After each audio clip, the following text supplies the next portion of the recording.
My name is Jill Bunny. I am a fractional CMO, so that is a Chief Marketing Officer. And what's super cool is I get to do that for a lot of integrative medicine, functional medicine practices, and I can really help them grow their patient centers. And also, which is really neat, it's all about healing and they stick to their values.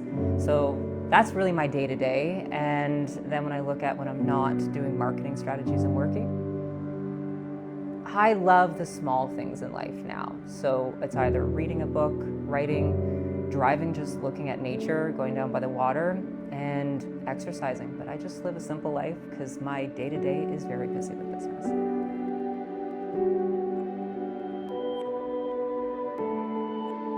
So my fitness journey in bodybuilding started with a complete transformation. So let's backtrack a bit for some context. When you're 25 and you get divorced, it's brutal. And I don't know if anyone listening can relate to it because they've gone through it, or friends or family. It's devastating. And I was in England, I had my entire life. So I moved back to Canada, so that's no relationship, no job, no home, thinking I'm having a midlife crisis at 25 and I have to figure out what am I gonna do? That was my plan. So I would say at 25, I didn't have the intellectual abilities to actually deal with what I was going through in the magnitude of mental health reasons. So it was easier for me to avoid it and just put my love into a sport. So I played volleyball growing up. I just loved sports. So I thought instead of playing volleyball or playing soccer that took like maybe a few hours per day, I'm gonna just invest 24 hours a day and be a fitness competitor because I could just avoid everything else. So I did that and did very, very well. Now, I know kind of sitting back now that I'm retired, you're like, that's a crazy sport. And it is, absolutely. There are some great points, there are some things that aren't so healthy, but it was what I needed to be able to start my new journey. And it really did help me learn about my body and get quote unquote stronger. So I was 97 pounds when I got divorced. I was tiny, and a little reference, I'm about 150 now, maybe 145 on a good day. And that allowed me to put on weight and get strong. So that was really my transformation journey that was about 6 years in the making when I was in that sport. When I look back at the fitness competition world, again, it allowed me to avoid a lot of other pain, and that just became my encompassed life, that I felt valued. I got validated, right? So when you transform your body and you're on magazine covers, you're on like 30-foot banners at the Arnold. So that had 300,000 people, and I won that one twice. It was a high, right? And you thought, I have friends now. I'm loved. It's probably superficial love looking back, but I was loved. And also I made a career from it. So I had brand partnerships, I ran my online health coaching business, and I got to travel the world.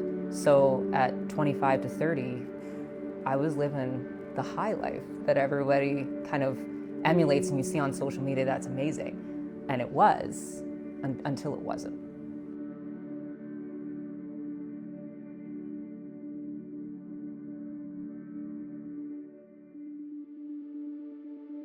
I instinctively knew something wasn't right in my body, and my world was gonna come crashing down, whether it was because I was no longer gonna win or my health. There was just something that we just know our bodies when something's not right.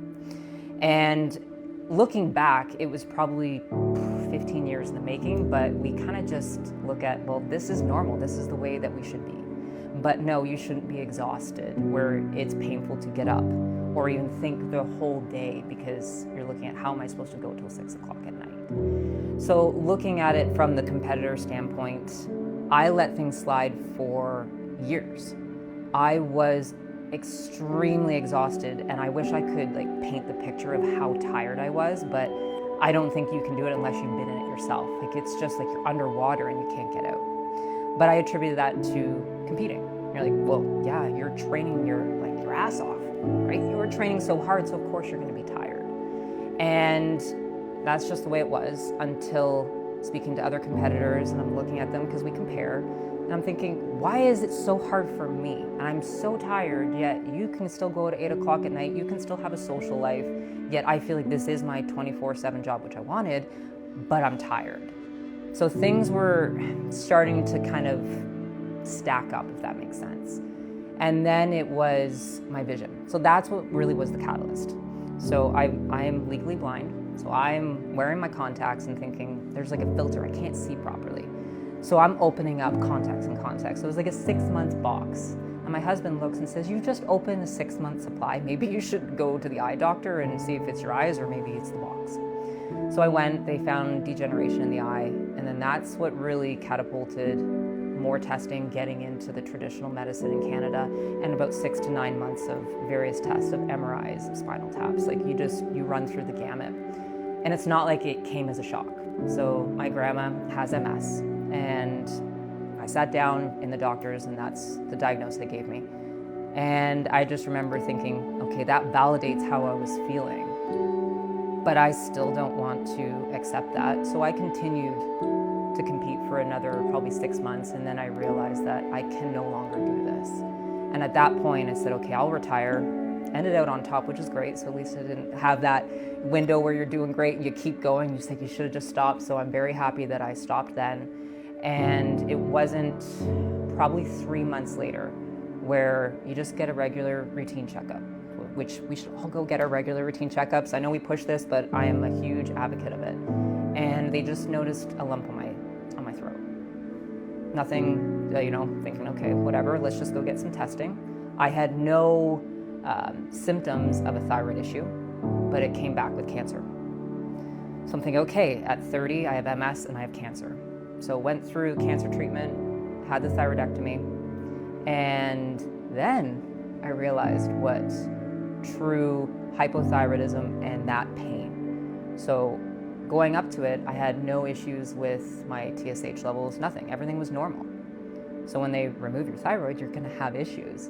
And it was about 6 months trying to get the levels right. And I think my TSH at its highest was 15.6, which literally almost makes you suicidal. And that at that point I knew, I'm like, I don't want to live.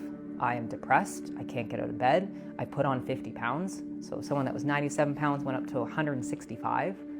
Was diabolical, and especially as a fitness competitor that you're supposed to do this. And that's when I knew, like, hormones, they're crazy sometimes. And I loved my life, but I didn't because what my body was going through. And that really helped me transition to figure out an approach that I needed to take, because how do you want to live in your body like that? So when it came to emotionally how I was feeling, like as women, yes, we say hormonally we are crazy. I felt crazy, absolutely. And the hardest part with that was going to a traditional doctor and them saying, well, it just takes time. And trust me, I get that. Logically, it does take time. But when you are suffering emotionally, that's the last thing you want to hear. So I remember coming home feeling absolutely devastated, because I'm thinking, how am I supposed to move forward? I have a home, I have a job, I have a husband, I have a puppy, I have a family. Logically, I have everything that should make me happy, but I'm not happy. And it went so far as in, I can't see a light out. Like, I don't know what my life will look like on the other side, because all I'm doing is drowning and looking at my health that's crippling. And I don't know how just time is going to make it better, because does time just magically make everything great? That was the hardest part, that feeling of absolute hopelessness. And the only person that can really fix is yourself. But when you're broken, how do you have the actual power and that push to actually do something when you're depressed? And it is true, when you're depressed, it is so hard to even shower. It is so hard to even put clothes on and to dress without sweatpants. And every day-to-day that's so small, those little things were the most difficult things to actually do. So when I felt like, well, there's nothing I can do, I would say that I brought my athlete mentality, that I've got there's something in me that will allow me to keep going. Like, I like to prove people wrong. Like, I just find that little like oomph, and I like a little bit of negative reinforcement, so that kind of helped me there. And I knew that, well, okay, my parents are science teachers, so they're very logical, and there's always a solution and answer. So I went in the aspect of, I know health, I know fitness, I know that if I train my biceps 100 times, they're gonna look better. And I thought, well, my brain, although it's not a muscle, I'm gonna train it like a muscle. And that's where I went into CBT. So I went back to school because I had the time, because I was no longer spending 3 hours in the gym. I thought, well, why don't I train my brain? Because if this roommate in my head is treating me terribly, and if it was an actual other person, I would kick it out of my life. Like, there's no way that I would actually have her in my life. Like, you are evil. But that was me. So I knew that I have to change her. And the only way to do that is to rewire the way I think in neuroplasticity. So I literally went down like a 3-year journey to become a therapist, just to train my roommate in my head to be a better person. And it worked. So neuroplasticity does work, because you can retrain a muscle, you can retrain your brain to think better.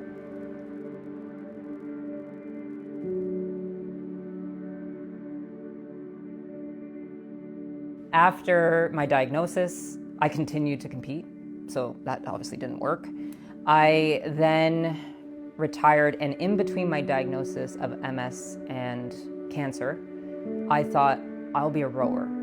Because again, at that time I was still learning the brain, but I'm like, I'm an athlete. So I actually went for some testing with Team Canada to see, like, could I be on the Olympic team? And I was like strong enough and tiny with long arms, like I definitely fit the build for a rower. So I went through all the testing, they're like, amazing, you test high, but you have MS. So I'm a liability. So that was a huge blow, as in, oh, I can't be a competitor. Now I can't row because I'm a liability, and I'm a person that I'm either gonna do it 100% and be the best, or I'm not gonna do it at all. So I could have recreational rowed, but I was like, no, I'm not doing it. I then thought I could be an Ironman, or an Ironmanist, or whatever you'd call it. Yeah, no. And a person with MS, not to say they can, but no. My body could not recover doing an Ironman, so that lasted a month. And then after that, I got diagnosed with cancer. And then I decided, you know what, I'm just going to walk and do things that respect my body. I then had to lose 50 pounds for my wedding. So that's when I kind of started looking at naturopath, functional medicine, treating my body well. And it's been 9 years that I've been able to keep the weight off. And I would say my approach now is all about recovery. So learning about MS, learning about cancer, learning about stress, like perimenopause, like I'm in there, ladies, it's recovery. So we train to recover. So if I can lessen my inflammation and recover, I'm doing very well. And that's my health and fitness. I feel like I'm 80 now saying that. You go from being an athlete to, I want to recover.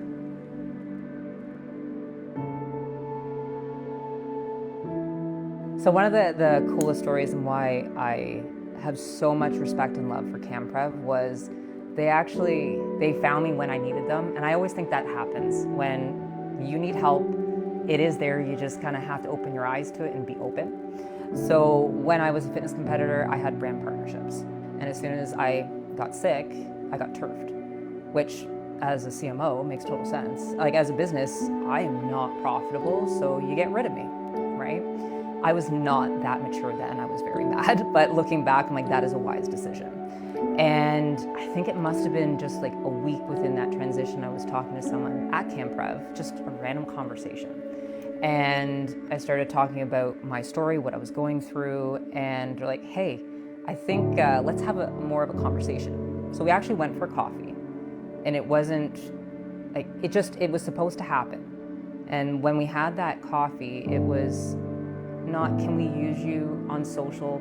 Can we have your face, like, you're a great testimonial story? They didn't say that. And it was the first time in my life that somebody and a brand and a business cared for who I was, not just the brand name. And it must have been 6-7 months that I literally had a naturopath from CamPrev. They watched my entire journey. They were there to support me when I'm like, my TSH is 15.6. Like, I don't want to do this anymore. They called me. Here are the questions. This is what you need to do.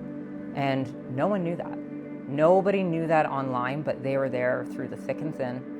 And that's what inspired me to say, hey, I need to look at this more. So not only I don't know what I want to do with like functional medicine and naturopath, but I want to be in it. I actually went to IFM like to learn and like maybe I want to be a functional medicine doctor. That didn't last because I thought I love to hear people's stories. I love like the ins and outs and not just prescribing. So I did the functional medicine health coaching because I like to learn, which then led me into like CBT and that kind of stuff. And that's what really catapulted my healing, was because it was a root cause. And that's why, again, CamPrev steamrolled that because they gave me the support for me to say, hey, something's not right. If I'm 30 years old and have MS and cancer, that's not good. And yes, my grandma had thyroid cancer, had MS the same dates as when I got diagnosed, the same. And I'm thinking genetics play a role, but there has to be some epigenetics. Like I can't just say this is the way it's gonna be. And that's what kind of led me in the direction that I am today. And then you look 9 years later that I'm a CMO for functional medicine practices. So that's what I do.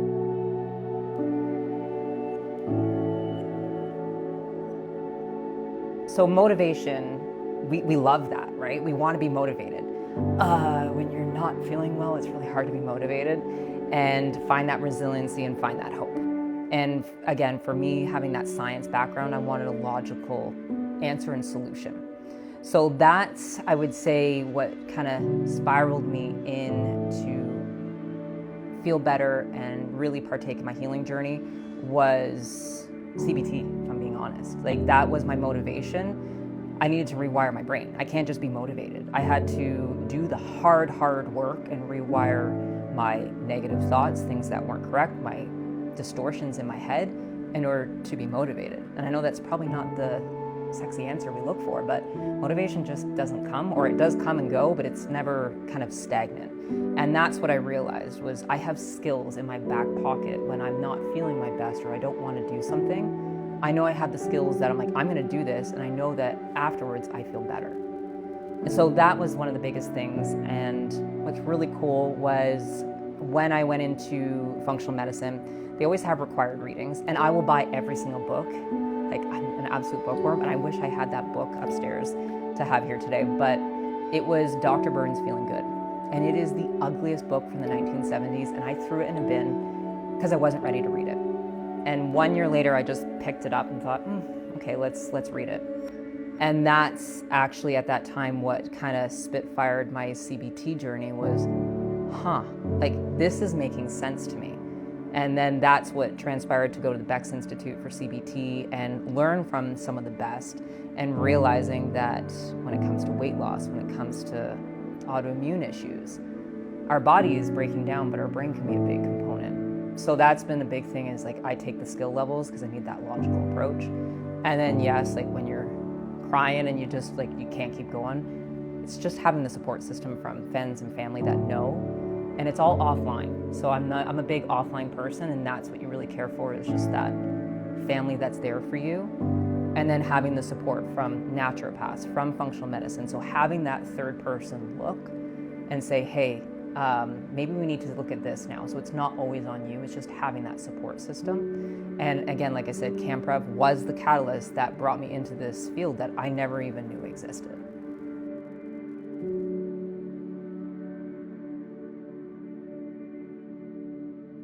So knowing that naturopathic route was for me was when I knew I actually found out what feeling good was, right? Like when you know what feeling good is, there's no way back.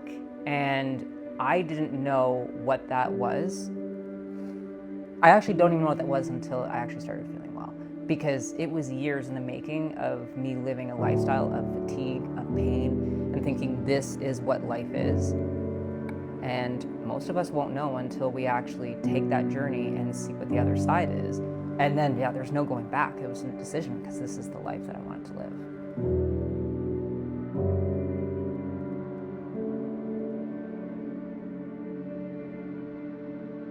I would say some of the key factors that really helped me was, one, support system, right?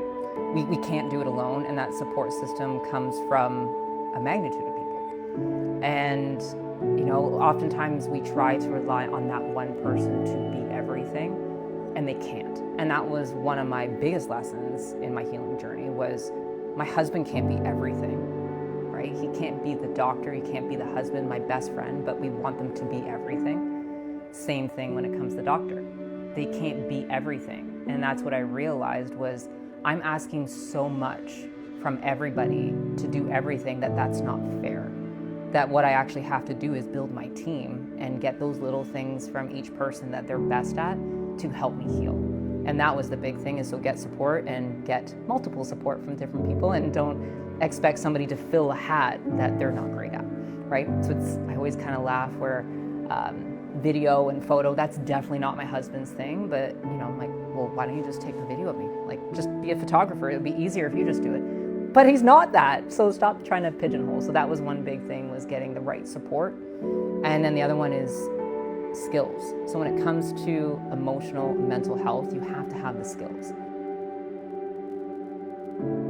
Looking at my passion for health and fitness, and then you look at this like CBT, where you're like, very interesting. You got the books, you got like a therapist, and then a fitness competitor. It's very unique. And what I like between the two is that you can have a beautiful body, but a terrible brain. And that's where I looked at and said, looking back at the fitness competition world, I loved it. There's a lot of mental health issues. I will fully admit that. There's a lot that could be helped in that frame. And I realized that was the missing piece, was you can look beautiful, but do you feel beautiful? And that's where I wanted to mesh the two. And unfortunately, again, a lot of doctors, they're not CBT trained to say, okay, we're gonna work on your cognitive behavioral skills and teach you some things in order for you to actually follow the protocol.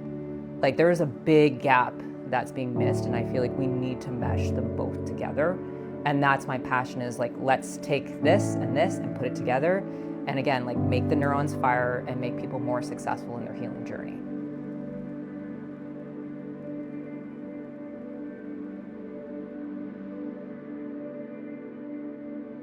When we're in a good moment, when we've had something great happen, regardless of what it is, we feel better inside. Or if we can take ourselves back to a moment where we're happy, I write a letter to myself when she's going to be upset. So I write a letter when I am in a good mood and say, I know that this is going to be hard. What you're going through is insurmountable, but I know that you can get through it because you're strong, you're beautiful, whatever that is. But I write it when I'm in a good moment. So when I open that, it's actually in my bedroom drawer. So I still have that, and I haven't had to open it. And I literally will read that. And it's like, when I was in a good mood, I wrote that. So I know that I can get through this. And when you do, you rewrite a new letter. So then you know that, hey, I actually got through it. So that's skill-wise what I would really have somebody do, because that actually will help, rather than just hearing something inspiring for me, which I hope can work. I'm all about tangibility as well, and saying, okay, how can this actually help you moving forward? Hopefully that does. Being a CamPrev ambassador it's not something to take lightly, okay? I look at it, it's probably my age. And when we hear back 10 years ago, you want the notoriety, you want that status symbol. But to me, being part of a brand has to mean something when it comes to mission, values, purpose, how you work, and what you do every day. And as a CMO, that's what companies derive after. And being an ambassador is an extension of that. So to me, it's family. It's saying what I believe in, from health to love, relationships, matters. And that's exactly what I look at CamPrev, is everybody involved with that is my family. Whether I talk to them or it goes a year or 2 years, they're still an extension of your family, which means we treat people well, we respect everybody, and we also respect our mind and body, because we're an extension of each other. So when I think of CamPrev, when I see it in the stores, when I see it online, because it is marketed everywhere, I think of Canada, and I love Canada so much. I couldn't be more proud to be a Canadian. Sorry to my American clients for hearing that. And I also think of, with that, pride. that when you look at that, the symbol, what it represents, it's just pride for ourselves, our body, and our health.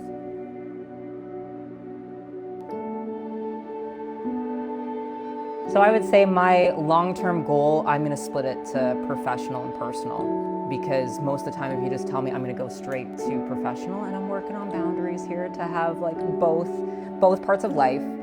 My long-term business goal would be able to get conventional medicine, the advocacy for it, and understanding what that entails to more people. That I think a lot of us don't understand what's out there, what's available, how to advocate for our own health. So that's my long-term goal, is let's get that out there. Let's see what natural health could look like and supplements, etc.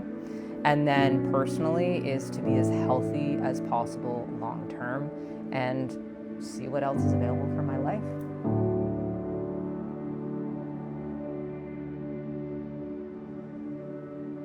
Well, there's a lot I would do and give advice for, but I probably wouldn't have listened to it, to be honest. So I could list off 10 things, and if I looked at my old self, or my younger self, I should say, she'd be laughing and saying, I'm just gonna do whatever I want anyway, because that's just the person I was.